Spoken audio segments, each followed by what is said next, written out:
সালাফি দাওয়াতকে সামনে রেখে বিভিন্ন সংগঠন বা দল করা যাবে কি? আমরা দেখছি যে দল করলে কিছু মতানৈক্য সৃষ্টি হচ্ছে। যাক, আলাকুল্লি হাল, দল করা কোনোভাবেই যাবে না, সংগঠিত হয়ে দাওয়াত দেওয়া যাবে, কিন্তু সংগঠন যখন দলে পরিণত হয় তখন জায়েজ নেই।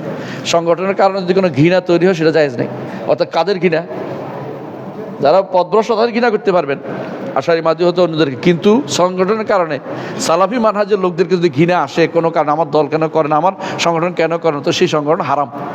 আমার কথা নয়, বকর আবু যায়েদ একটা বই আছে হুকমুল ইন্তিমা, এই বইটা পড়বেন। হুকমুল ইন্তিমা ইলাল আহজাব আল জামাআত আল মুআসিরা, এরকম ছোট্ট বই আছে, খুব ভালো। হুকমুল ইন্তিমা বকর আবু যায়েদের।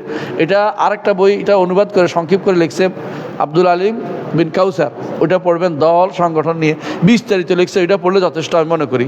এটা একটা মাস্টারপিস বই, মাস্টারপিস বই। ওটার মধ্যে আমার নামও আছে, আমি সম্পাদনা করছিলাম আর কি জন্য। পড়ে দেখেন, islamhouse.com পাবেন, অন্য কোথাও ফ্রি পয়সা দিয়ে না কিনতে পারলে ইসলামহাউস থেকে নামাই নেবেন।